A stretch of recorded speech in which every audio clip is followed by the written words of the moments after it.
Hello, my name is Calvin Ridley, and I'd like to talk to you about business etiquette.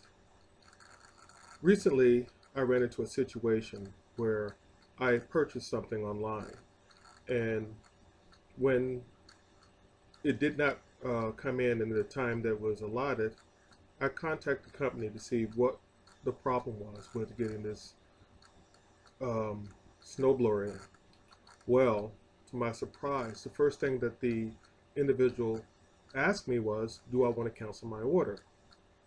Well, I said to her, well, I didn't call to cancel my order. I just called to get the status of the vehicle that I needed, which was a snowblower. She again asked me the same question. And it kind of caught me by surprise because this is a business that is in the business to sell things. And instead of understanding what my problem was, she wanted to cancel the order, even though I did not request to cancel the order. So I told her, I said, hold on. The only reason I called was because I ordered a snowblower over a week ago and had not received any correspondence. When I check online for this product, it says it's pending. So I wanted to know what the status of it was and when could I be receiving it. Well, she stated to me, well, we're busy this time of year, and um, that if I wanted to cancel the order, today would be the last chance I would be to cancel the order. Being frustrated with this individual, I ended up canceling the order. Well, that left a bad taste in my mouth, and so I wrote email to the company about my experience with this associate on the phone. Well, I didn't get any response to that, but that brought back a very good point about business etiquette in dealing with customers. Although I was going to talk about something else in this presentation, that situation being so fresh in my mind made me adjust what I was going to talk about in this form. Business etiquette, how you deal with your customers. This also brings up yet another circumstance that I had where I was ordering online. And as you know, nowadays, a lot of orders are being done online, especially during the holiday season and with the online purchases becoming a big business. Having good etiquette in dealing with customers online is a very, very, very important part. Well, the second story I have was an order I made online that I never received. The order was canceled and I received my money back, but no explanation for what had happened. So when I received correspondence about how my experience was, I made an honest um, depiction of what happened. I ordered something, it was canceled. I was not given a reason for it being canceled. And so I think I will think twice before purchasing that from that vendor again. Well, the vendor sent me a response. It was very, very poorly drafted, full of typos, and it took me about 15 to 20 minutes to try to understand exactly what the vendor was saying. Basically, what the vendor was saying is that there was an error online in how the um, items were priced. And because of that, they had to cancel the orders because the pricing online was incorrect. But it took me about 20 minutes to distinguish exactly what they were saying because it was so poorly written and it was full of typos. They asked me if I would go online and remove my comment because of the problem was not their fault. It was how a third party had advertised the price online.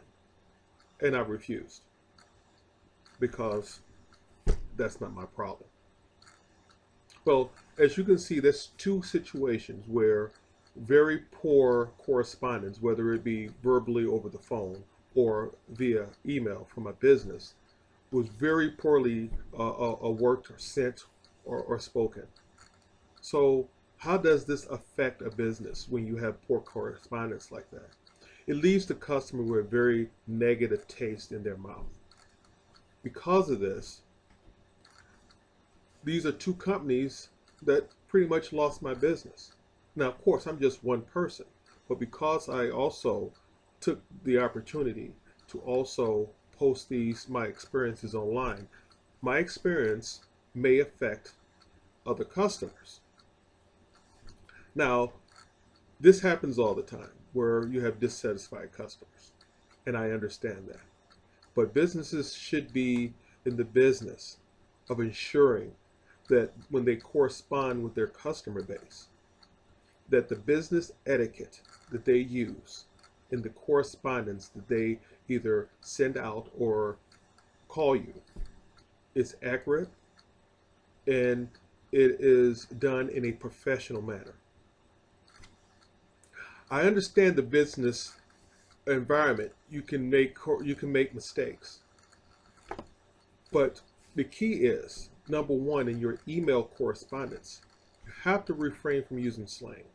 You have to make sure you proofread all the information that you go out. You have to make sure that you use the rules of how to do business correspondence.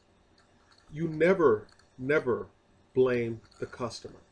You explain the circumstance, okay, and you offer them some type of remedy to the problem that they had, especially when you're using email correspondence. When you send out something that is that unprofessional, that goes towards etiquette. How much do you respect me as a customer if you would send out correspondence like that? And going to the phone, my biggest problem with the phone was the associate did not answer my question. I was not calling to cancel an order. That was the last thing in my mind. We got 9 inches of snow here, so I did not want to cancel my order for a snowblower. Okay? But because she didn't take the time to understand what I was asking and providing me the information so I can make an informed decision, she pushed me towards canceling an order and also canceling a revenue stream for them.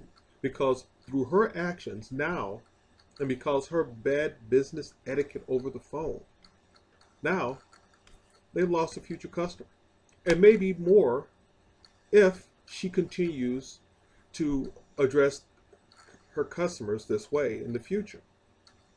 Or through the correspondence that I posted about my experience, it could cause other customers not to associate that business. Business etiquette and how you deal with a customer is very important, especially nowadays, and especially when you're dealing with online merchants.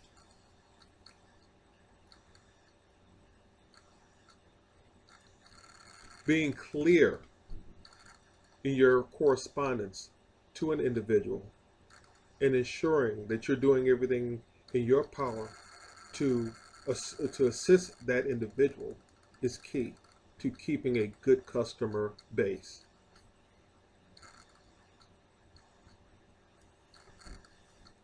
In conclusion, through these experiences that I had, and also through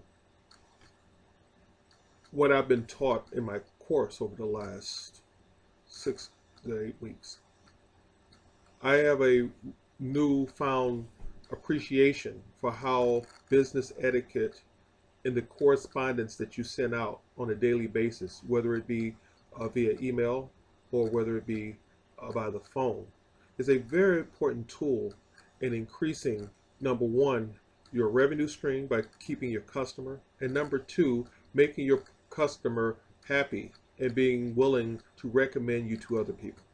Because after all, that's how you get paid. That's how you make money. And that's how you keep your customers happy. So thank you for taking the time to review this video, and You all have a great day. Remember,